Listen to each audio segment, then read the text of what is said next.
Muy buenas noches, en vivo, a todo color y en proyección nacional e internacional, Sananda, la ventana al mundo de la ufología y de temas alternos. Y como hoy, como es de costumbre, pues siempre tenemos los saludos de los grandes amigos, empezando por nuestro Master Chef, Pepe Arana, la dama de Sananda, la guapísima ingeniera Lupita Malpica. Gracias, muy buenas noches, muy buenas noches. Tenemos un programón especial. Y por otro lado, nuestro querido amigo, el contador Carlos Morales. Buenas noches a todos. Claro que sí, y Carlitos, Lupita, hoy es un programa súper especial. De hecho, queridos cibernautas, queremos comentarles que vamos a estar en vivo, en directo, directamente desde Estocolmo, Suecia, con nuestro gran amigo y aparte el gran youtuber conocido mundialmente, Marcelo Larín. Es una exclusiva de Sananda y que les anticipo, vamos a tener el gran privilegio, aparte de tener a Marcelo, tuvimos la ventaja de que de alguna manera se pudo tener una fecha extra de lo que tenía él ya planeado, especial para Coatzacoalcos. Así es que, amigos cibernautas, tomen nota, posteriormente vamos a dar los datos, qué día llega, a qué hora, dónde va a ser, y no se pierdan porque Marcelo Larín nos va a dejar con la boca abierta como es de costumbre. Y bueno, vamos a empezar, Lupita, Carlos, pues directamente desde Estocolmo, nuestro buen amigo Marcelo Larín. Bienvenido, Marcelo. Muchas gracias, mira que me haces una presentación como de luchador de lucha libre. Aquí somos luchadores, pero de la vida, mi estimado Marcelo. Ya hasta me ponía a buscar la máscara. Introducción. Bueno, muchas gracias otra vez por estar, ya creo que hace un año, en noviembre más o menos estuvimos aquí en el programa de ustedes, de Sanandas, y hace un año, bueno, hace unos cuantos meses, mejor dicho, dando la conferencia de la nueva especie en Coatzacoalcos, y efectivamente, como lo dicen los amigos, ya no tenía fechas, pero yo no sé, porque algo en el corazón me decía que me tenía que esperar para comprar el boleto, por eso es que no lo compraba. Y yo estaba pensando, decía, los amigos de Sananda se están haciendo de rogar ahora. Y bueno, así fue como Omar ya me contacta y bueno, pudimos hacer este evento que será el 29 de junio, cae día viernes. Y bueno, así que ya está confirmado que vamos a estar allá una vez más. Yo espero verlos a todos los amigos de allá de Coatzacoalcos y sus alrededores para que nos encontremos la próxima vez. Y aquí estamos ya dispuestos a dar respuesta a algunas incógnitas que ustedes tengan. Claro que sí, Marcelo. Pues aquí Lupita, Carlos, pues algún comentario, alguna pregunta directamente ya aprovechando esta oportunidad que tenemos con Marcelo. Pues sí, Marcelo, ahorita lo que nos llamó la atención mucho fue de que estuviste comentando que hay bajo la tierra ya ahorita hay, ¿cómo se dice?, batallas. Eso me impresionó mucho, me gustaría que platicaras algo de eso. Bueno, voy a empezar haciendo una especie de propaganda inteligente para la conferencia. La titulo Bajo Tierra. Desde hace ya un par de meses, si no es porque empezamos el año pasado, con el caso de las momias de plata, que de hecho lo solicitaban bastante en las entrevistas, en las conferencias que yo daba, pero necesitaba algunas piezas que armar. Y en eso, bueno, recibo muchísimas contactos después de esto, y me empiezo a dar cuenta que hay un fenómeno que estaba sucediendo precisamente bajo tierra. Y entre todo esto se introducen también los nórdicos, los no terrestres nórdicos y los mayas en este momento, junto con mi contacto que tengo allá en Nazca, el cual yo llamo Gran Anciano. Y entonces, cuando recibo la información de los tres grupos, entonces confirmo lo que uno me dice. Cuando, por ejemplo, vine el Gran Anciano y me empezaba a hablar de la vida bajo tierra y todo eso. Luego me encuentro con los nórdicos y luego de último con el grupo de los mayas del espacio. Y es ahí cuando me estoy dando cuenta que por estar viendo el cielo, no nos hemos puesto a pensar lo que hay abajo del suelo. Entonces, probablemente muchas naves que nosotros veamos no serían extraterrestres, probablemente sean intraterrestres. Y muchos de los encuentros que personas han tenido con lo que se cree que son extraterrestres, probablemente serían encuentros con intraterrestres. Pero lo que sucede es que la psicología que nos han trabajado es que todo lo que venga del cielo no es de aquí. Esa es la psicología, por la falta de información que tenemos de un mundo en la Tierra interna. Entonces, a raíz de esto, empiezo a tener conversaciones sobre cómo se vive y cómo es todo allá abajo. Entonces, tengo información que hay más de 50 diferentes tipos de razas, así como también otras que están viniendo a intentar imponer un lugar o ganarse un lugar a la fuerza allá abajo en la tierra interna, y es esto a lo que se debe algún par de batallas que se tienen, y como resultado se ven algunas erupciones. De hecho, hace 2 días presentaba una noticia de Estados Unidos, donde gente en Estados Unidos dice que allá abajo de la tierra se están escuchando bombazos o algo así.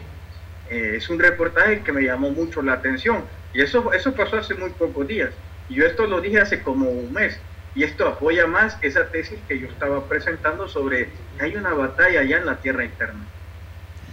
Es muy importante esto, Marcelo, porque realmente siempre se ha creído y se ha tenido casi la seguridad de los intraterrestres, ¿no? Y tenemos como un antecedente lo que sucedió en la Antártica. En la Antártica, desde la época de los nazis, que de hecho Hitler mandó precisamente una expedición para investigar esa zona tan importante y de la cual se hablan muchas cuestiones al respecto. Hay muchos enigmas. Entre ellos se decía que tuvieron un contacto directo y fueron expulsados por estos seres que estaban introducidos ahí dentro de la Antártica en una forma muy especial. ¿Qué sabes al respecto? Bueno, esa operación, de hecho, cuando llegan los estadounidenses allá a la Antártida, esa operación se llamaba High Jump. Era a finales de intermediario entre 1940 y 50. Creo que en el 47 o 45 es cuando se dio esta operación High Jump.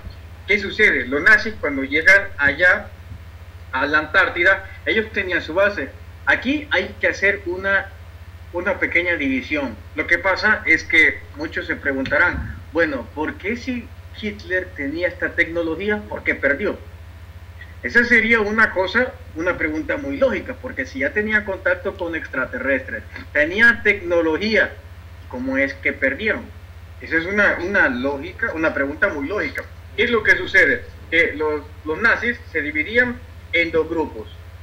Los nacionalistas, que eran aquellos que morían por Hitler, y estaba otra rama de estos que eran más los nazis esotéricos. Uno era ideológico y otro era, es que no sé cómo derivarlo, uno ideológico que moría por la ideología que Hitler implantaba, y otro esotérico. Como sabemos, en el Tercer Reich, Hitler y todo ese Tercer Reich amaba mucho el esoterismo, y ese era otro grupo. Entonces este grupo es disidente y se va para la Antártida.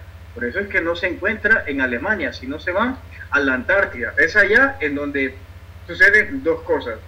Se encuentran con el grupo de reptilianos, y también con los de Agartha. En la tierra, allá en la Antártida, de hecho, hay muchas entradas y pirámides que van a dar a la tierra interna. Cuando llega a Estados Unidos, bueno, ese tema también lo toco dentro de la conferencia, y toco el extracto donde el capitán Bear vuela y de repente se empieza a encontrar que hay tierra seca, que ve mamuts, que ve dinosaurios, en todo esto, más allá de los polos. Entonces llegan en esta operación y llegan con todo su armamento a Estados Unidos, y cuando se regresan a Estados Unidos, regresan remolcados sus submarinos, su barco no servían, los aviones llegaron hechos chatarra, y el capitán Bear, que fue el que vio lo que había más allá, dijo, sinceramente, venimos a combatir con alguien que en un instante puede estar de un polo hacia el otro. Y eso es interesante porque te estaba destacando de que había algo que probablemente no era humano. y que ellos no pudieron combatir contra lo que estaba ahí, que simplemente no pudieron haber sido nazis. Correcto. Correcto. Lupita. Sí, hace ratito mencionabas, Marcelo, que tenías una información de la parte maya, que estaban en conjunto con otros, pero ¿cuál es? No platicaste más. Claro, ahí la van a saber en la conferencia. Claro, yo sé que hay muchos enigmas, principalmente en todas partes del mundo, pero obviamente nosotros en México, los mayas, pues creo que son de las culturas más representativas, como los olmecas, de alguna manera, pero los mayas encierran ese misterio, Marcelo, que no deja de ser fascinante, ¿no? Sí. Definitivamente. Al introducirnos en la historia de México, te das cuenta que surgen muchos enigmas, desde su calendario, que estaban más adelantados en botánica, astronomía, estaban en ingeniería, o sea, herbolaria, arquitectura, entonces realmente, todo, claro, todo, Lupita, todo eso, entonces, por eso es tan importante para nosotros saber todo lo más posible sobre los mayas, el enigma de la desaparición. ¿Qué opinas al respecto, Marcelo Larín? Bueno, lo que puedo opinar acerca de los mayas, lo primero que yo siempre he resaltado cuando toco el tema de los mayas, es que yo desconozco la historia oficial de los mayas. De hecho, o sea, si sé algo yo, es por lo que ellos me han dicho. Por ejemplo, entre eso que probablemente no es, nosotros lo vemos como el hecho que desaparecieron, pero tal vez deberíamos de verlo con el hecho que regresaron de donde venían. Eso sería quizás el término mucho más correcto. Por ejemplo, es como yo llego ahí a Coatzacoalcos, la gente me ve en Coatzacoalcos y luego ya no me ve. Para los demás probablemente digan, no, pues se desapareció, ya no supimos nada de él, un ejemplo, pero el término adecuado es que yo regresé a mi casa, que es acá en Suecia. Entonces, primero creo que ese es el término de lo que sucedió con los mayas, que no desaparecieron, sino regresaron a donde venía, que era el cúmulo de estrellas de las Pléyades. De hecho, una de estas estrellas de las Pléyades se llama Maya, en atribución, que de ahí es de donde ellos provienen. Las Mayas, ese grupo de estrellas de las Pléyades, aparecen en distintos lados. De hecho, también los aztecas tenían un nombre especial para este grupo de estrellas. Aparece también en la Biblia, aparece también en sus, ¿cómo se dice?, en distintos pirámides, y están alineadas a las Pléyades. Entonces, realmente lo que creo es eso, que no es el hecho de que ellos desaparecieron, sino regresaron. Ahora, ¿cómo pudiéramos nosotros creer? Porque yo les pregunto, ¿a qué le digo? Entonces, ¿cómo sé yo que ustedes no me están engañando? Es que eso sería lo más lógico. ¿Por qué? Sucede que cuando yo tengo mis encuentros, bueno, a lo mejor mi comportamiento es un poco atípico, al que quizás tuvieran muchos de los acostumbrados contactados que tienen ahí ustedes, mexicanos, que les dicen un mensaje y corren rápido a divulgarlo y tal vez ni cuestionan la fuente ni nada de eso. Por eso digo que mi comportamiento es atípico, porque cuando yo empiezo a hablar con ellos, entonces quiero razonar por qué lo dicen, qué me pueden demostrar que sea cierto. Y es que dicen ellos que cuando vinieron a la Tierra, les pregunto, ¿qué trajeron? ¿Trajeron tecnología o qué trajeron algo? Y entonces dice una respuesta muy interesante. Dice, lo único que nosotros trajimos es lo único que necesita cualquier ser pensante para iniciar la vida en otro lugar. Y yo, sinceramente, no sé si para ellos me vi no pensante, porque le dije, ¿y qué trajeron? Le dije, comida, y me dijo, no. Lo único que un ser pensante necesita para empezar una nueva vida en otro lugar, me dijo, no es tecnología, es el conocimiento. Y entonces me cayó el 20, que fue ahí donde vemos cómo es que la cultura maya resaltó con tanta tecnología. Tenían cálculos matemáticos, como vos lo has dicho, un calendario, astronomía, misticismo, es decir, ellos estaban completos, mientras quizás otro sector del mundo, podemos ver que en Europa, o podemos compararlo con quien sea, es que los mayas iban bastante evolucionados. Pareciera, nosotros creemos que los mayas parecieran superdotados. Nosotros pensamos que inician los mayas, todos los demás, y solo los mayas sobresalieron porque ellos aprendieron más que todos en menos tiempo aquí en la Tierra. Pero no fue así, es que ellos ya traían su conocimiento de su otro planeta, de donde ellos vivían, de donde lo que aplicaron acá no eran descubrimientos que ellos hacían, era cultura general que ellos ya sabían en sus lugares. Como por ejemplo, yo llego, un ejemplo, yo llegara a la selva más remotas que hay en las Amazonas, y yo llego en ese momento y me pongo ahí junto con toda la tribu, y quizás ellos no saben hacer fuego, y yo sí sé cómo se hace fuego, hago fuego. A lo mejor las demás tribus van a decir que nosotros tuvimos un gran adelanto de la noche a la mañana, pero es que era conocimiento que yo traía de afuera. ¿Sí me entienden ese esquema?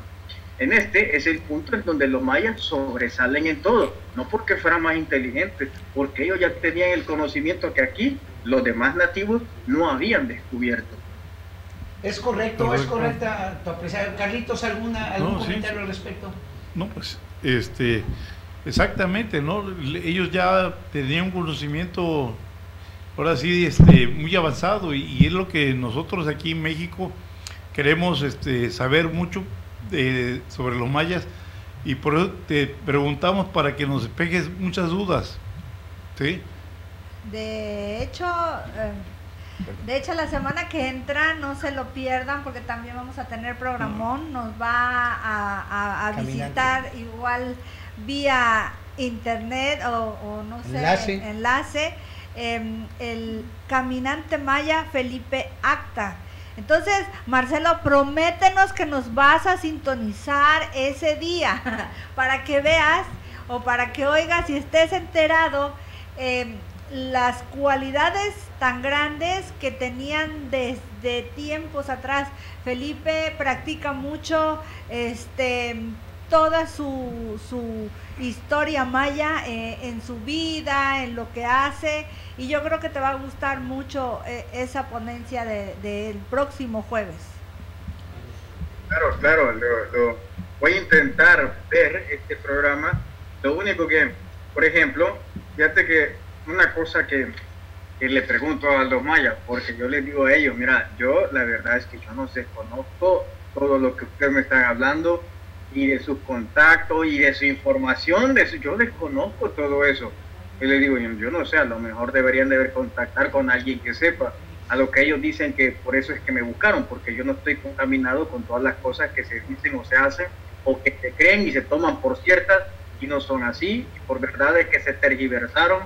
Entonces, como no estás contaminado, cuando vos nos escuchás nuestra información directa, y no empieza tu lucha interior de lo que leíste en un libro, lo que escuchás aquí, lo que viste que dijo otro. Entonces ese es un punto en donde ellos, en lo particular, cuando yo sugerí que iba a leer sobre ellos, me dijeron que no, que termináramos de decir lo que ellos dicen, y que después de eso yo vea los libros, y seguramente los voy a ver con otra visión, ya que si los leo primero y después escucho a ellos, va a haber una lucha interna entre mí y todo lo que acabo de leer. Sí, efectivamente, hay mucha información distorsionada sobre la historia maya, la historia tan rica de este pueblo. Hay gente que lo relaciona con los que cortaban, ¿no? Que hacían sacrificios humanos y cuantas cosas, pero en realidad nosotros mismos sabemos que a veces sale una información y parece el juego ese del teléfono descompuesto, ¿no? Se distorsiona completamente. Sí, entra uno, sale otro, y cada uno pone de su granito algo diferente. Entonces, espero que les guste este próximo jueves. Claro, por eso es importante, como quiera uno, tener una base en estas cosas, pero por eso siempre lo digo, yo no sé nada de los mayas, y lo poco que sé es lo que ellos me han estado comentando. Por ejemplo, hoy he subido un video sobre los mayas, su parecido con los Anunnakis y los tibetanos, cosa que yo desconocía, pero al hablar con los mayas me doy cuenta de que hay grandes similitudes entre los Anunnakis y entre los tibetanos, aparte de que estos tres grupos, los tres, vienen de las Pléyades, y otras similitudes que hoy las expongo, en el video de ahora. Entonces, esas cosas también me permiten ver un poco más allá. Marcelo, ¿y qué tan seguidos son esas comunicaciones que tienes con ellos? ¿Qué tan seguido se da? ¿Tú lo buscas? ¿Se da de una forma fortuita? ¿Está planeado? ¿Cómo es, Marcelo? Porque es una duda que se tiene. ¿Cómo es ese contacto que te llega a ti por medio mental, telepático? ¿Cómo es? Bueno, primero es que el contacto es solo una vez. Ya la mía sería una especie de interfacer o como comunicador o traductor, si ustedes lo quieren llamar. A mí el término contactar, a mí eso no me gusta, la verdad, y tampoco me creo, no lleno los zapatos para hacer algo de eso, no lleno, yo no me llamo contactado ni ninguna de esas cosas.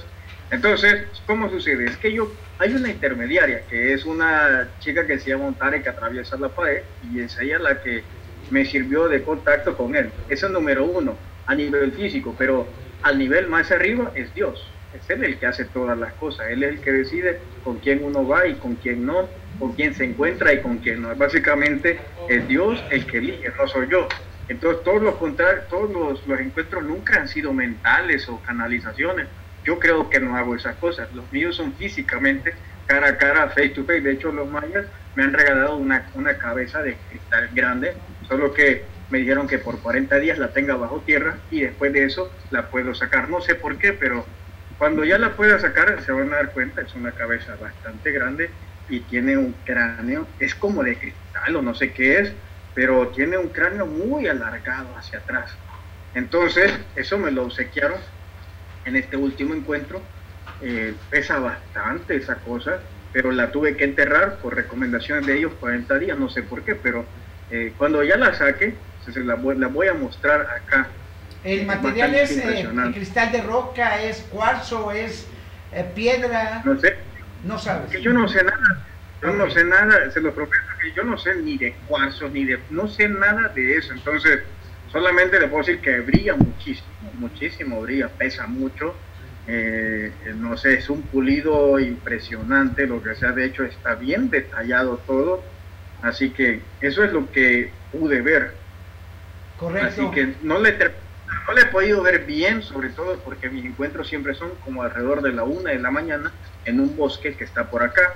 Entonces, cuando me la entrega, que es el segundo, hay 2 mayas que me contactan. Entonces, cuando me la entrega el segundo, me la da como una especie de papel aluminio o algo así, como una especie de un papel aluminio. No es papel aluminio, pero parece papel aluminio, y me lo entrega. Entonces, a esa hora no se miraba muy bien.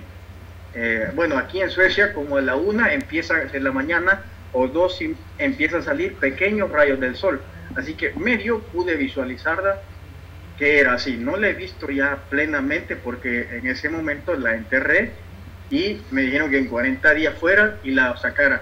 No sé por qué, no sé si tal vez tenga energía o algo así que pueda dañar, por eso es que la he puesto bajo tierra.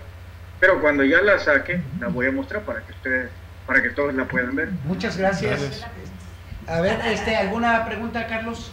No. Bueno, retomando sobre los intraterrestres, hemos hablado también que hay tantas leyendas, tantas investigaciones, y recuerdo ahorita la investigación que hasta Neil Armstrong llegó a ir. Has oído de los Tainos, de la cueva de los Tainos en Ecuador, y se dice que ahí hay una cultura, o existió una cultura, o habita unos seres donde tenían la biblioteca más extraordinaria, todo en hojas de oro, y ese conocimiento era un conocimiento que todavía no estaba preparado para nosotros, y que se iba a ir dando esporádicamente, pero se perdió la pista y se distorsionó mucho. Hablamos de Erich von Däniken, también el suizo, que después se descubrió que a veces se distorsionó completamente la información.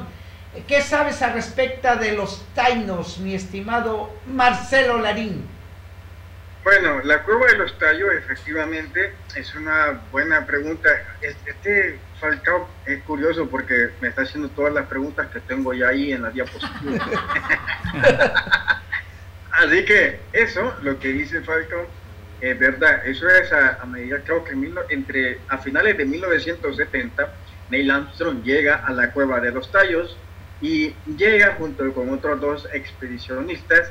Ahí llevan helicópteros, llevan muchísimas cosas, debido a que el padre Crispy, como ustedes sabrán, muchos sabían que les empezaban a dejar muchas láminas de oro, incluso coronas como para gigantes, y se corre el rumor que allí en la cueva de los Tallos hay una especie de ciudad bajo tierra.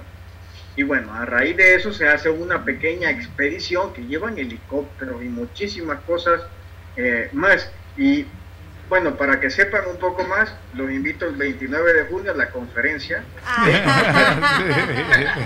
Oye, Marcelo, parece No como se vale. telenovela. Estamos por partes. ¿En qué terminará? ¿Qué surgirá? Claro, está Bueno, bien. Está bien. El 29 de junio Claro. lleguen y... Hay muchas dudas. También Sí. al respecto, Marcelo, quiero preguntarte, se habla de Perú también, de seres, de una zona de ahí que realmente, ¿qué sabes al respecto? Y Ay, pero ¿vos también está- ¿vos me has visto la conferencia o qué? Sí. Oye, yo tengo que estar aquí en Sananda, tenemos que estar y darte preguntas que realmente vayan acorde al personaje que eres tú. ¿Sabes qué me parece impresionante? Pareciera que estamos teniendo mentalmente comunicación, porque el orden que me las han dicho, así en el orden que las he puesto. Bueno, los amigos, si los ven de Madrid, se van a dar cuenta que si la vieran ahorita, dijera, oye, este tipo quizás estuvo en Madrid, así en el orden. Pero, ¿qué pasaba ahí en Ecuador? Te las voy a contestar las tres de un solo, porque probablemente ya creo que me vas a preguntar una tercera, por eso mejor la voy a responder ya para que no la hagas. Entonces, no solamente es el hecho de Ecuador, sino también tiene que ver Chile y tiene que ver, por supuesto, Perú. Los tres países tienen que ver. En Ecuador se encuentra la Cueva de los Tallos, en donde se han descrito mucho que hay seres ahí, que se encuentran láminas, que Neil Armstrong estuvo ahí. Ya de por sí que Neil Armstrong esté ahí, eso ya es muy sospechoso y muy raro. Eso es lo primero. Lo segundo, está el desierto de Chile, el desierto de Atacama. No sé si ustedes saben que hay una especie de dibujo. De hecho, está el gigante de Atacama. Es un ser plasmado grandísimo que está en el desierto. Ahí mismo se encontró un ser pequeñito que le llaman el ser de Atacama. No sé si ustedes alguna vez lo vieron. Esa es otra raza que se encuentra bajo tierra en el desierto de Atacama. Y el tercero es Perú. Perú específicamente en Nazca. Ahí es donde empieza quizás la historia de mi vida, quizás en YouTube, si lo puedo llamar así, que hasta hoy me sigue impresionando. Ahí sucede, como ustedes ya sabrán, el amigo, el compañero Mao Zedong junto con Gaia, a nivel mundial hacen estas famosas momias de 3 dedos, aún no se dice claramente dónde la encontraron, aún no se dice, porque mi informante no es el que tiene Mao Zedong, ni Tercer Milenio, ni Gaia. Yo no he tenido contacto ni información con ese tipo. Mi informante son muchísimos otros. De hecho, allá ustedes van a ver muchos ejemplares más de estas momias que no son las que presentó Tercer Milenio. Entonces, mi otro informante, el que yo llamo el gran anciano, junto con su nieto, empiezan a relatarme que allá abajo ellos han encontrado más de 5 grupos de seres intraterrenos. Entre esta momia María hay otro que mide como 90 centímetros, hay otros que son en forma de insectos, hay otros que son como gárgolas que hay, pero todo es a medida que van descendiendo. Le llaman ellos huacas, que son una especie de aberturas en la tierra como cuevas, y entonces empezás a introducirte, y a medida que te vas introduciendo hay una ranura.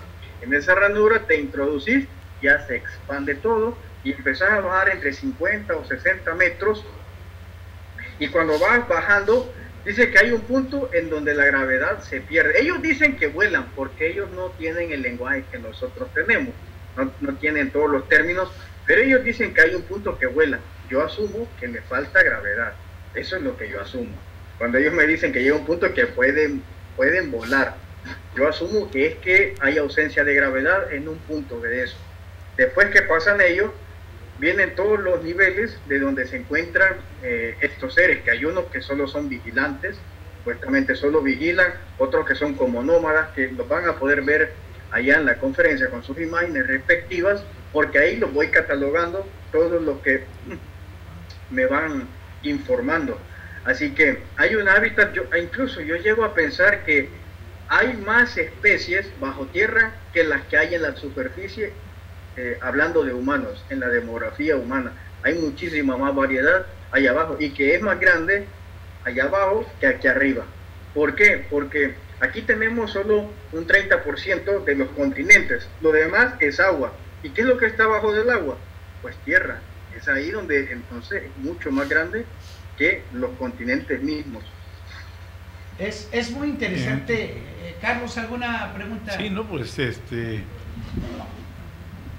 pues podemos hablar de que estos seres de la Tierra suben a la superficie de vez en cuando. La pregunta, Marcelo. Sí, específicamente suben.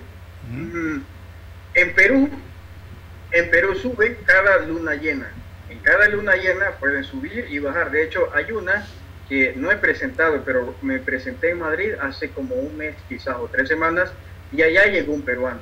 Y entonces él llegó con otro, y los dos me contaron que ellos vivían por un desierto en donde vieron un raptor, una especie de reptil, pero era un raptor, me dijeron, saliendo debajo de la tierra.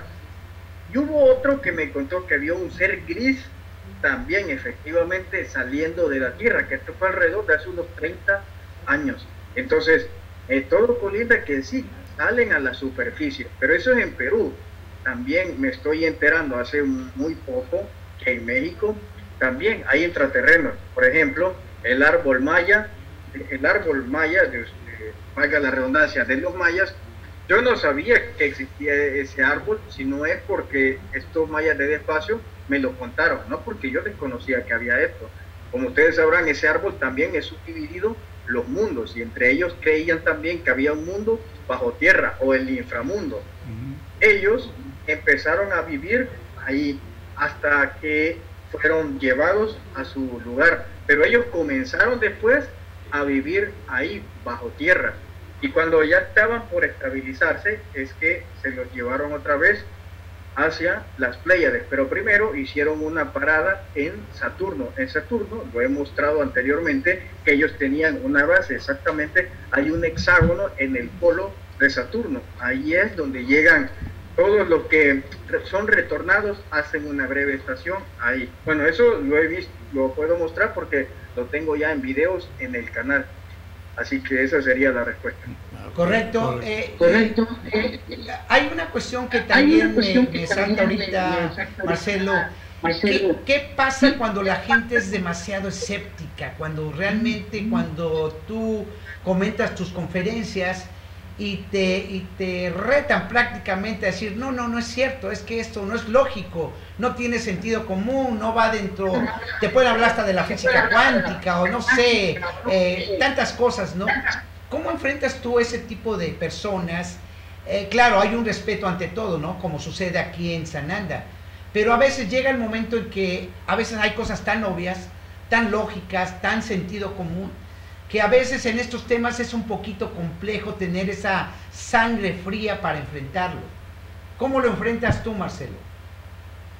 Pues con conocimiento. El conocimiento se combate con conocimiento, pero la verdad te lo voy a decir, siempre después de cada conferencia, siempre hay alguien que me estrecha la mano y me dice que antes de entrar a la conferencia era escéptico.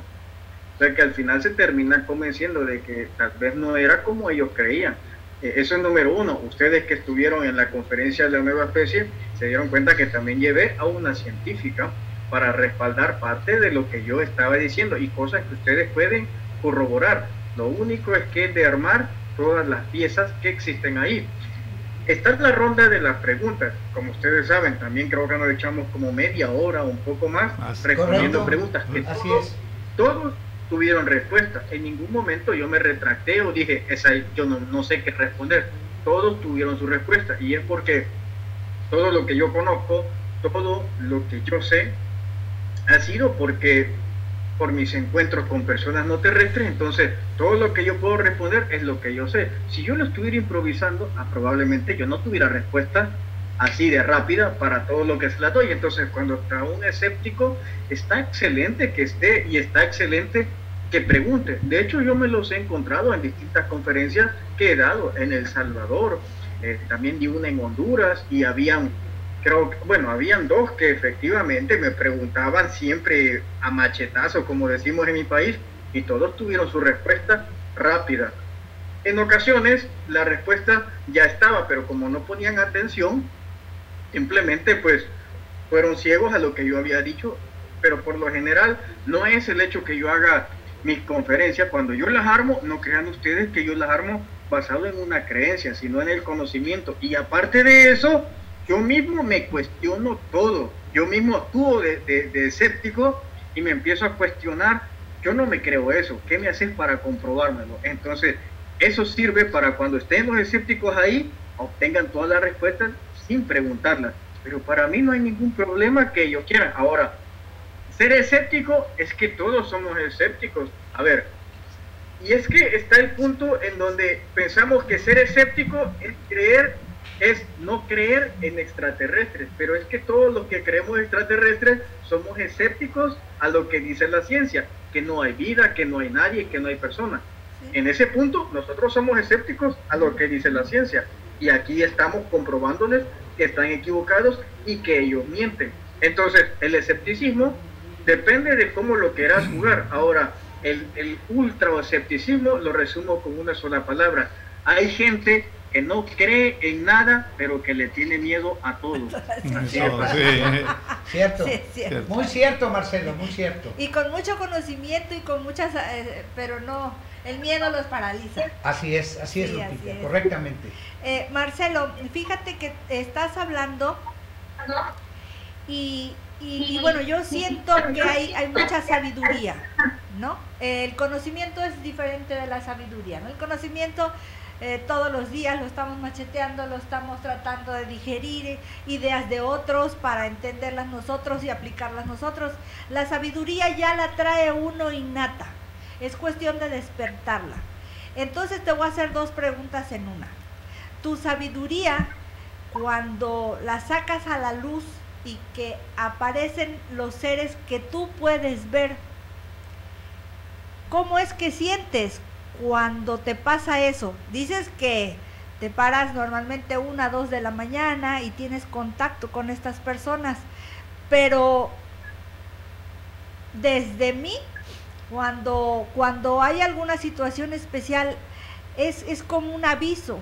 Entonces, desde ti, ¿cómo sientes cuando vas a hacer ese contacto? ¿Cómo te avisan? Bueno, ahí voy a estar. Y después la otra pregunta es, ¿quién es quién? ¿Cómo sabes cuál es el maya? ¿Cuál es el de otro lugar? Te dicen, platicas, tú dices que hablan de amigo a amigo, de face a face, decías, ¿no? Uh-huh. Pero ese face a face te debe de avisar antes, ¿o no? Sí, efectivamente. Bueno, la primera pregunta, cuando vos me decís qué siento yo cuando voy a tener eso, yo creo que me pongo más nervioso cuando voy a ver a mi novia que cuando voy a ver a ella. Claro, porque para mí no es algo que, eso lo hablo de mi persona. Como yo no lo veo como dioses, no lo miro como algo así súper sobrenatural, y como lo dije al principio, lo veo como un amigo. Por ejemplo, muchos de ustedes no voy a volver a ver, entonces no me voy a poner yo así como hoy los voy a ver y me voy a ir a hacer un saumerio o algo así. No, simplemente igual me voy con shorts porque es verano, entonces me voy con shorts, me pongo los zapatos, una camisa normal, un suéter y ya me voy. Es que para mí no es algo que yo tenga una preparación. Ahora, ¿qué pasa? Como lo dije al principio, quien es mi intermediaria es una nórdica que se llama Ontare. Ella es mi intermediaria, ella es la que me dice cuándo va a ser. A veces me dice de manera física cuando viene a mi casa, y a veces solamente me despierto a esa hora de manera espontánea y en mi mente ya está que me tengo que ir a ver con ellos y entonces me pongo la ropa y me voy. Pero antes, han sucedido 2 veces. La primera, llegué de un solo y encontré a estos 2 mayas. Eso fue lo primero. La segunda, Ontare me pasó un cristal, me pasó todo un cristal antes del encuentro.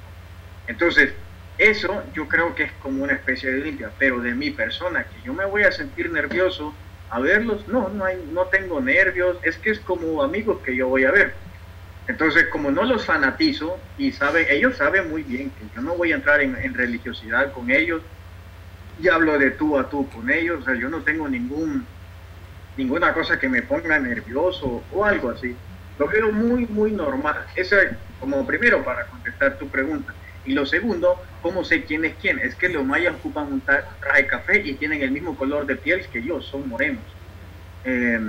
Y bueno, no son muy altos, como podamos decir, y tienen el pelo enrollado, lo tienen largo y lo ocupan enrollado casi como yo lo tengo, pero ellos se hacen como un moño, así, no sé cómo explicarlo, como un moño, pero tienen un traje café, son color de la piel mías, usan ese moño extraño que tienen en la cabeza, como lo que usan las mujeres. Y por eso sé que ellos son mayas. Okay. Oye, Marcelo, de los nórdicos, ¿cuántas, como dicen, son una sola especie o hay diferentes grupos dentro de los nórdicos? Más de 100 grupos hay. Más de 100. Yo solo me he encontrado con 4 grupos. Me he encontrado en Grecia, en Italia, aquí en Noruega, y uno que es el primero que me contactó en YouTube. Eso creo que fue para los días que yo viajé ahí. Ese fue el primero, porque la chica que es nórdica, por el aspecto lo digo, ella viene de allá abajo de la tierra. ¿Hay algún mensaje últimamente de los nórdicos? ¿Hay algún último mensaje de los nórdicos? Aquí están pasando acontecimientos realmente extraordinarios. Ve cómo está pasando lo de Guatemala, lo que está pasando en Hawái con el Kilauea, los volcanes. Pues es algo que realmente nos está preocupando muchísimo, porque en algunas cosas se puede hablar de profecías, se puede hablar de tiempos bíblicos, del apocalipsis, de cuestiones que realmente ponen al ser humano en una disyuntiva muy difícil y saber qué es lo que está pasando en realidad. ¿Hay algún mensaje, Marcelo, al respecto?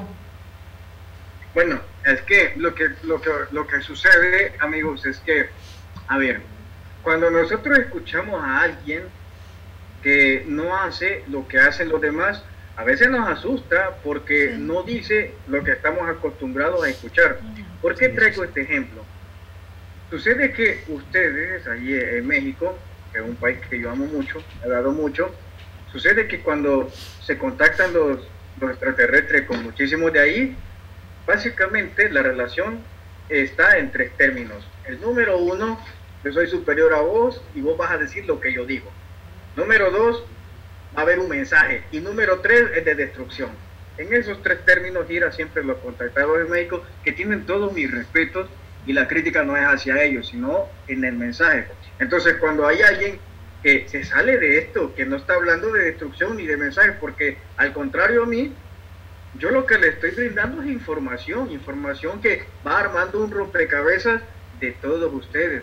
Si ustedes van ahí, incluso cuando el señor Secua, viene él y contacta con unos seres negativos que por cierto lo iban a matar, como ustedes saben, y de repente le prohibieron que ella no hablara, pero como que él se puso más rebelde que una cabra que no quiere dar leche y salió a hablar.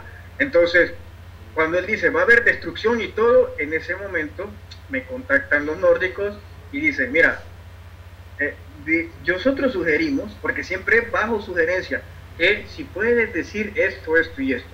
Y le digo, me parece muy lógico eso. Hago un programa, entonces empieza, al paralelo que él iba diciendo de destrucción, yo iba diciendo cómo evitar eso y que no cayeran en pánico, porque el caer en pánico solo hace más fuerte a energías negativas que se alimentan, a entidades negativas que se alimentan de esto. Número 1. Número 2, todo lo que nosotros creemos, lo creamos, porque tenemos la habilidad co-creativa. Entonces, si estamos empezando a crear la idea en nosotros que va a haber un terremoto, es que el terremoto no va a suceder porque dijeron los extraterrestres, sino porque nosotros como mente colectiva nos unimos y lo provocamos. Eso fue lo que yo lancé en ese mensaje cuando el señor Seco empezó a decir eso, que yo no tengo nada en contra de él, mi respeto para él. Eso quiero dejarlo, que yo no lo estoy atacando. Hay que ser muy tonto para creer que lo estoy atacando. No, lo que estoy atacando es el mensaje negativo que él anda lanzando sin cuestionar. Entonces, ¿de qué sirve un mensaje de destrucción cuando puedes dar información con lo que puedes evitarlo? Entonces, la mía no es mensaje, la mía es una información que ustedes pueden constatarla y poder evitar muchísimas cosas malas. Entonces, ese video lo solté dando una solución de cómo evitar todo lo que supuestamente, perdón, no voy a decir entrar en supuesto, de lo que los extraterrestres le dicen a él. Entonces, para que la gente tuviera ese paralelo en lo que le dicen los extraterrestres de destrucción y la información que yo estaba brindando, que era más lógica, y no porque yo lo dijera, pero es más lógico lo que yo estaba diciendo en comparación a lo que él estaba diciendo, que simplemente es arrojar una especie de semilla en las personas, que eso iba a fructificar, y la misma gente iba a crear esa realidad. Iban a haber terremotos, pero porque la gente no lo creaba, no porque fueran a pasar.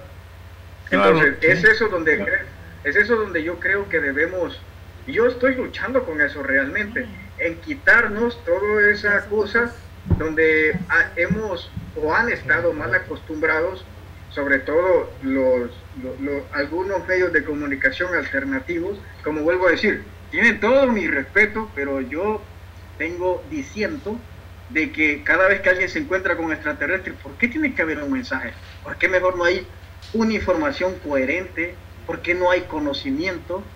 Eso es lo que tiene que haber, no un mensaje de destrucción. Entonces, los que van a ver mis programas, ahí se van a percatar que yo aporto soluciones, respuestas, conocimiento, no un mensaje de destrucción. Y si fuese así, doy la solución a la par.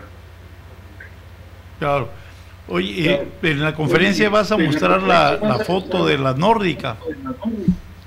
Es que se pueden enamorar. Sí. Pero ya dijo que ya no va a visitar a nadie más que a mí. No, digo, porque creo que es lo que más nos está preguntando aquí la gente, que quieren ver la foto. Que vayan, y ahí sale de la duda. Eso. ¿Verdad?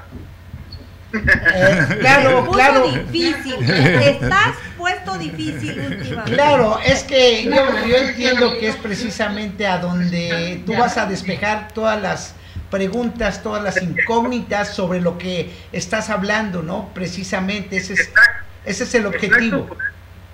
Por eso es que lo hago. Miren, fíjense, en Madrid empecé creo a las 9:30, he terminado casi 3:30 la conferencia.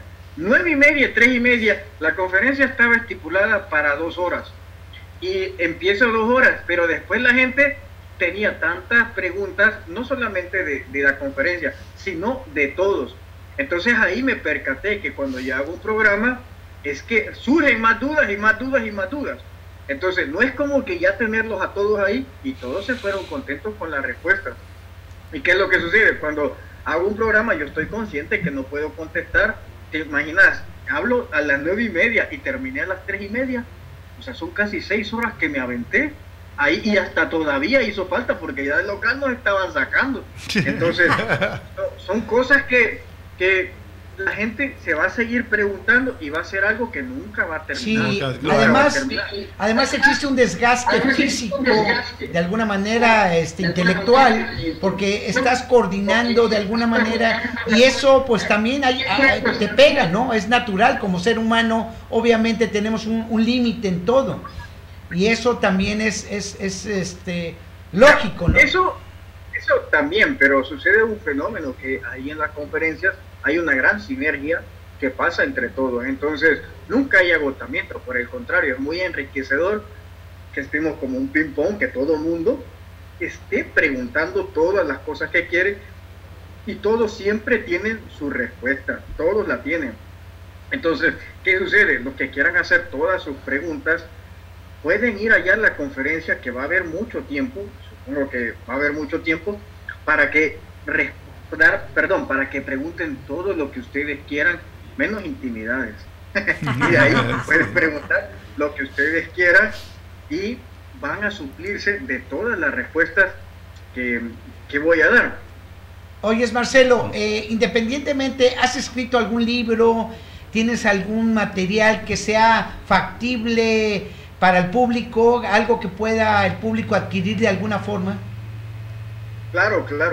Tengo uno que lo empecé el año pasado, pero esto que me llenó todo de información, le puse una pausa y estoy metiendo toda la información ahí, que me parece bastante importante también darla en un libro. Entonces, ¿por qué? Porque algo puede pasar, un día YouTube me tumbe los videos, cosas así, pero un libro van a tenerlo siempre ahí. Entonces ese lo estoy todavía introduciendo de toda la información que puedo, así que sí, van a tener, espero yo este año, ya esté ready el libro para todos los demás.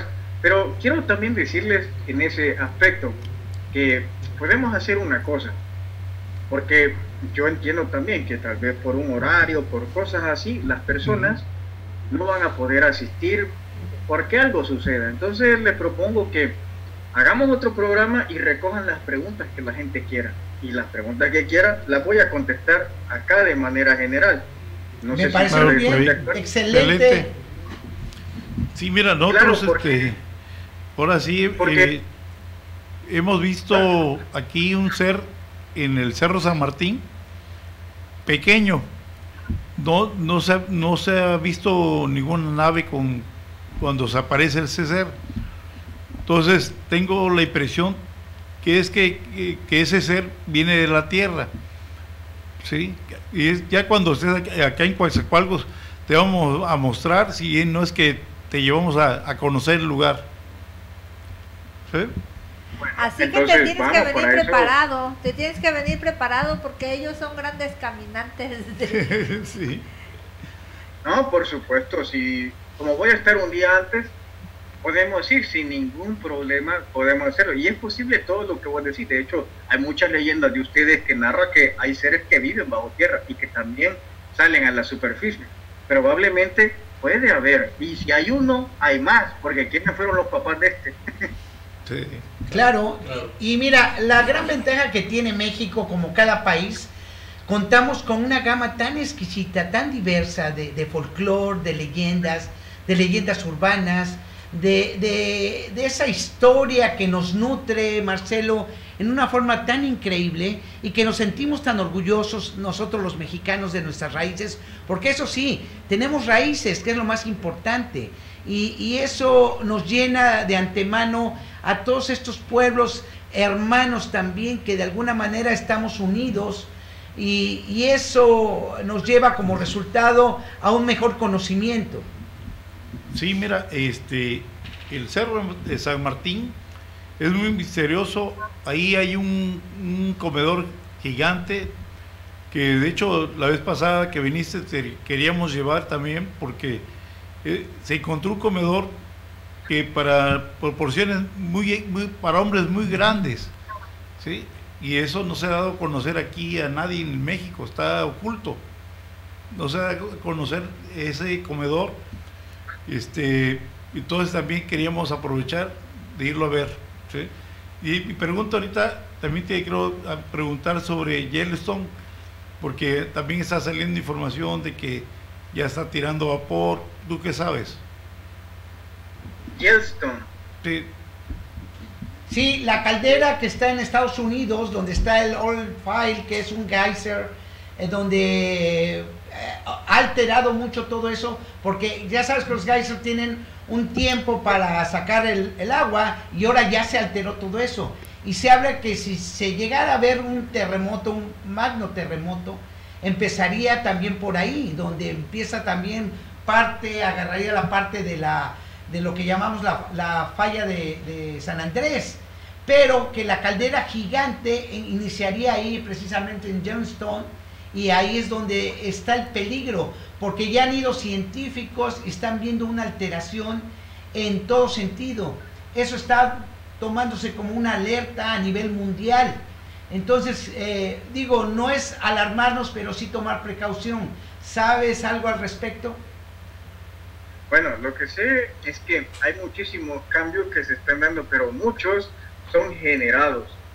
Como les vuelvo a decir, hace como 2 días subí ese video de donde en Estados Unidos, bajo tierra, están escuchando como bombazos que ellos mismos lo decían que estaba sucediendo. Ahora, hay que ver también el comportamiento de los volcanes, como el de Hawái, después el de Guatemala, y ahora últimamente supe, apenas hoy leí esa noticia, que se estaba activando otro.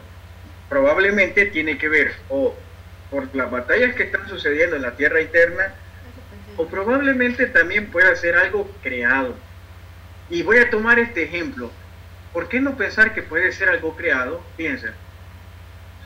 ¿Por qué no puedo pensar que es algo creado si a esta altura que nosotros tenemos, incluso hasta las nubes ya se pueden crear? Hay nubes artificiales. Cuba lo hace y Estados Unidos. Es decir, si cosas elementales como una nube podemos crearla, que esa nube también pudiera convertirse o poder colaborar para que se convirtiera en huracán, como también existe el proyecto HARP, que está en Alaska, que está uno en Suecia y que está en otro lado, que produce terremotos.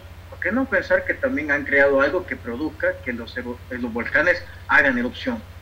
Todo es muy lógico y pudiéramos llegar a pensarlo si es algo artificial. Ahora, hay que recordar que siempre detrás de un gobierno hay una bifurcación, que no, el presidente no siempre es el que toma las decisiones, que lo mismo que pasó en Alemania, que estaba Hitler, pero había otro gobierno que se había alejado de las leyes y el mandato de Hitler, que es el que hablábamos de Hayam. En Estados Unidos probablemente pasó así, que aunque esté el presidente, haya otro poder disidente que tenga, que experimente con estas cosas, que haga y crea estas nuevas armas. Entonces, probablemente puede ser esto también, en donde estas nuevas fallas sean provocadas y tal vez no naturales. Es muy factible. Mira, yo pienso que, como siempre, la verdad, la verdadera verdad, solamente muy pocos lo conocen. Y esto es un juego de intereses, de naciones, de países con una serie de privilegios donde quieren manipular, manejar de alguna manera esta tierra, ¿no? A beneficio de cada nación. Y se ha hablado también, por ejemplo, de los terremotos, se ha hablado también de la creación de un arma capaz de provocar tsunamis.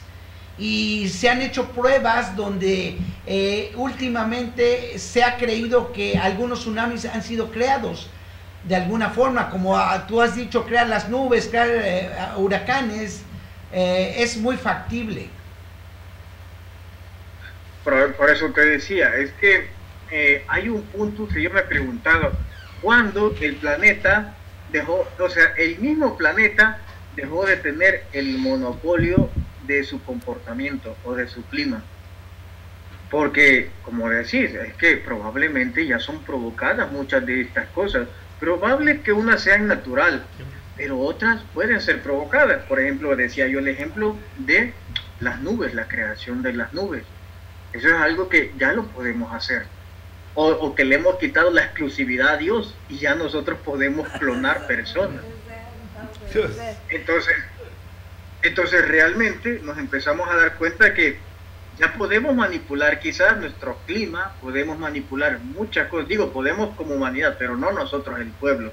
Pero hay cosas que yo me pongo a pensar muchas veces si es algo natural o es algo artificial que está creando eso. Bueno, yo creo, así como tú, que entre más estemos centrados en nosotros, entre más estemos tranquilos, entre más estemos confiados en que hay algo más grande que siempre nos está cuidando y que siempre está ahí, podemos estar con todos nuestros sentidos aquí y ahora y evitar muchas cosas y estar bien. Entonces, me gusta tu ponencia en el sentido de la visión positiva que tienes para con todos estos fenómenos tan hermosos, porque son hermosos.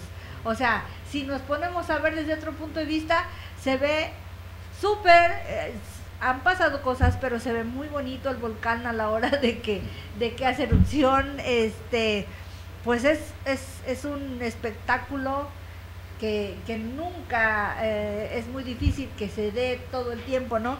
Entonces aquí retomo unas palabras de Felipe Acta, que somos privilegiados de vivir este tiempo, de vivir un tiempo de cambio y sobre todo de estar conscientes aquí y ahora de que no todo es vivir, tal vez más allá de la vida, la muerte sea algo que no conocemos y que puede ser bonito también, ¿no?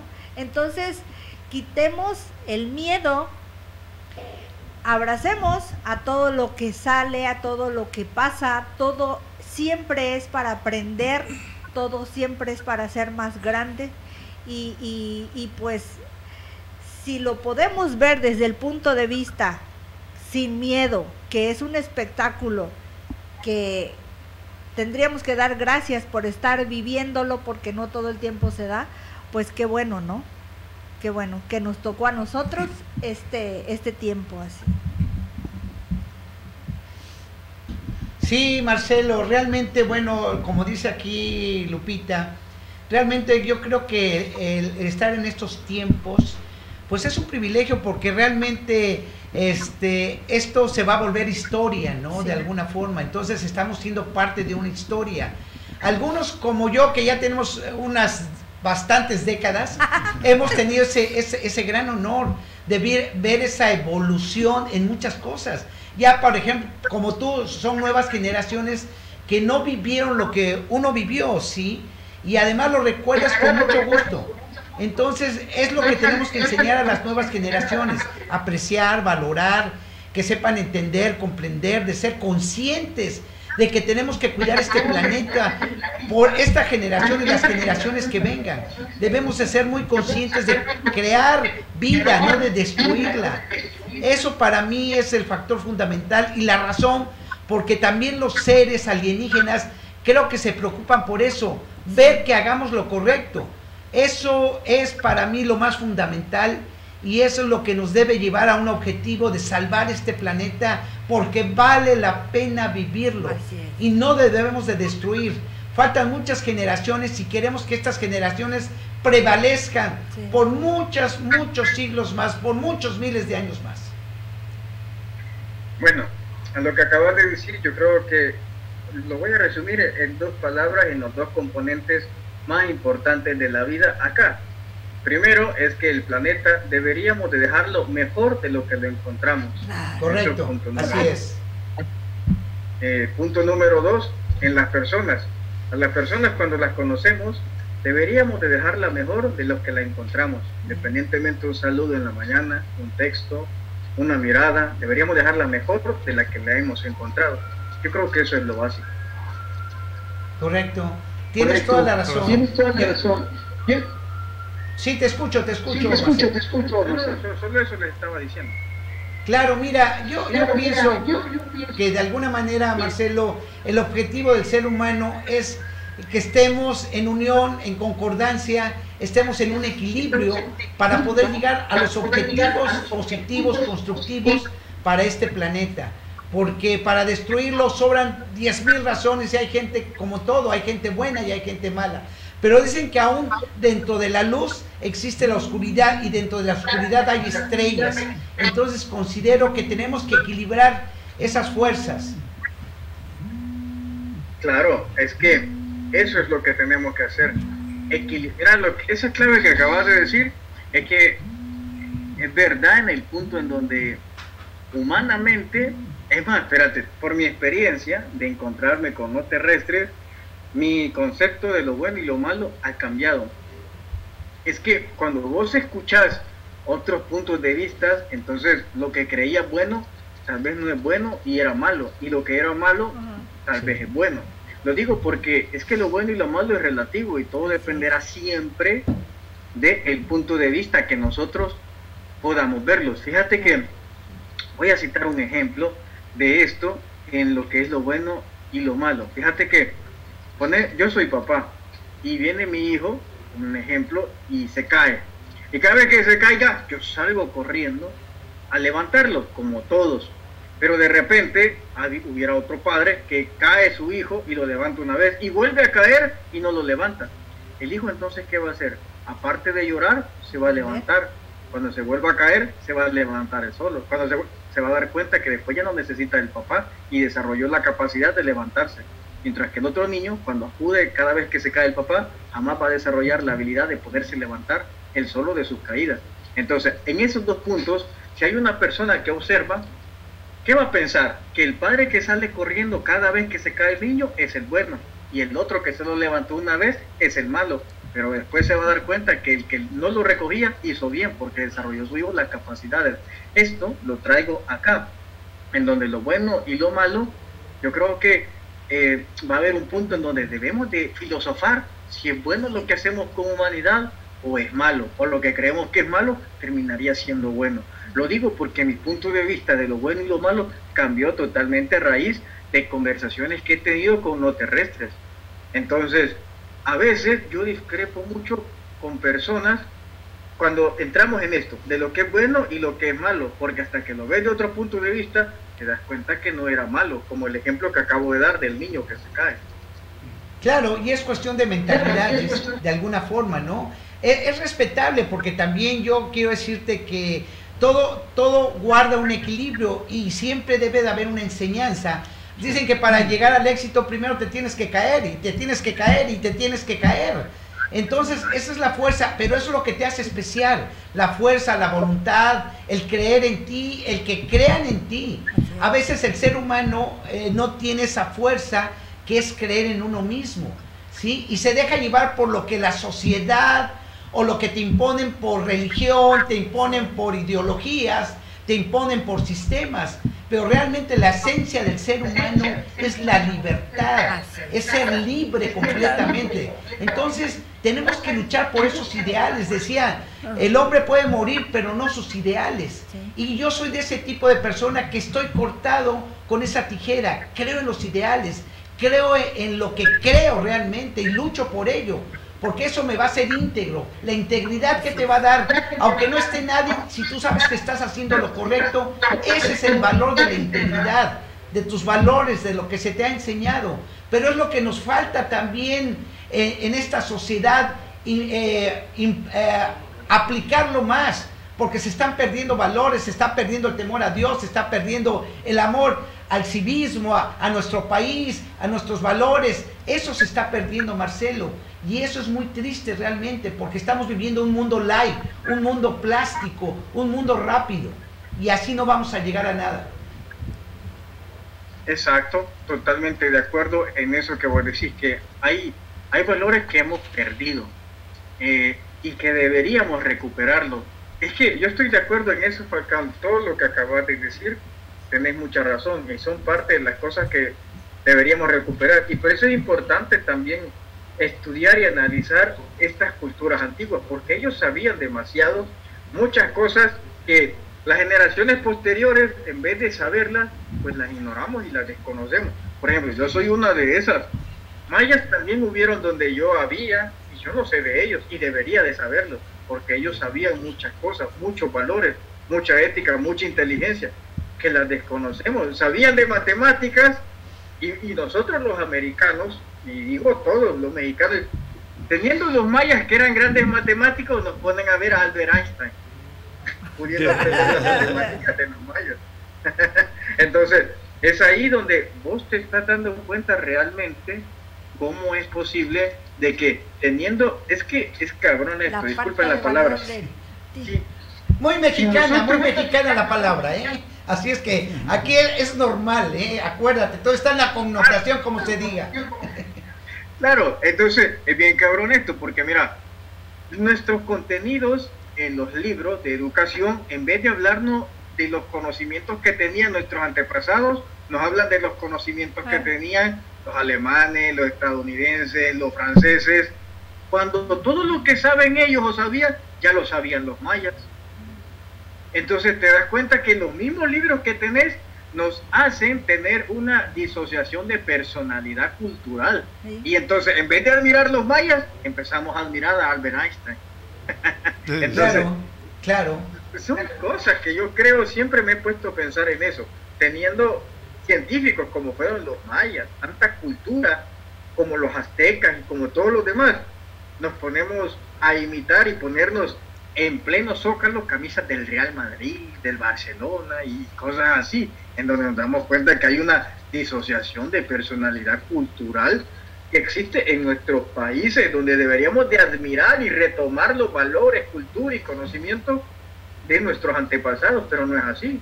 Así es, la realidad es muy diferente, desgraciadamente, y ya ahorita te dejas llevar por modas, por formas de vestir, por formas de lo que hace el mundo, que tú quieres pertenecer a ese mundo, aunque no pertenezcas realmente a ese mundo. Entonces todo es muy light, todo es mucho bluff, mucha apariencia, y es donde se pierde la esencia propia del ser humano, se pierden las raíces, se pierden los principios. Por supuesto, y ahí tenés toda la razón en eso. Por eso cito el ejemplo yo. Un ejemplo, yo soy salvadoreño y de repente yo no tengo familia, pero me entero que existe un papá. Voy, busco a mi papá y hoy me da curiosidad de saber si tengo hermanos. Voy, lo busco, después me intereso de saber de la familia de ellos y así. Entonces, este es un ejemplo de algo individual, si lo vemos como un colectivo. Estamos todos los latinoamericanos, bueno, vamos a especificar de El Salvador a México, que estuvimos los mayas, y empezamos a cuestionarnos de dónde venimos, y resulta que salieron los mayas, y qué sabían ellos, y empezamos a interesarnos de todo lo que ellos sabían. Otra cultura tuviéramos en estos momentos, pero es que tampoco existe en las escuelas querernos sembrar esa semilla de la búsqueda de dónde venimos, genéticamente hablando, sino otros resultados tuviéramos. Claro, con toda la razón del mundo. Mira, quiero hacerte una última pregunta. Contamos con 5 minutos ya nada más, Marcelo. Y hay una duda al respecto. Cuando hay los contactados, ¿tú buscas el contacto o ellos te buscan a ti, de alguna manera, en una forma directa? Bueno, mis encuentros surgen a raíz que una nórdica es la que primero es en octubre, un extraterrestre nórdico va y me encuentra, habla conmigo, y a raíz de eso se desencadenan todos estos sucesos. Entonces, básicamente ellos me buscan, si lo podemos llamar así. Ahora simplemente quedamos en un encuentro, a veces me avisan 10 minutos antes, a veces lo sé una semana antes, pero ya todo está citado, no lo busco yo, porque yo no les puedo decir que los quiero ver mañana, vénganse. No, si fuera por mí, los citaría a las 10 de la mañana, no me levantaría temprano. Claro que sí. ¿Alguna pregunta, Lupita? Sí, se me ocurre pensar que si tú crees que te buscan con algún objetivo en especial o nada más porque les gusta estar contigo, ¿crees que tuvieras unas características como para que te busquen por algo especial? ¿Cómo te sientes tú?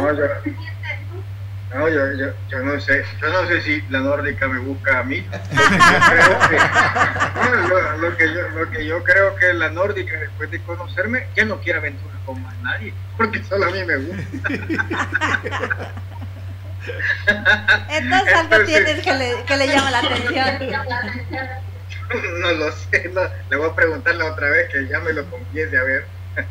Nada, pero entonces, pero el otro aspecto, yo sinceramente lo que yo creo que ellos vieron en mí es que puedo ser un medio de comunicación, en donde primero ellos saben muy bien que yo les cuestiono todo, eso es número uno.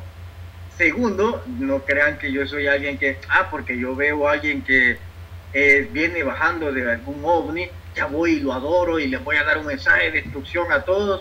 No actúo así, actúo siempre pensante, igual a igual. Ni ellos son más que yo, ni yo soy más que ellos. Porque el punto es que ellos tienen alma, y esa alma viene del mismo creador que yo, por ende eso los hace iguales a mí.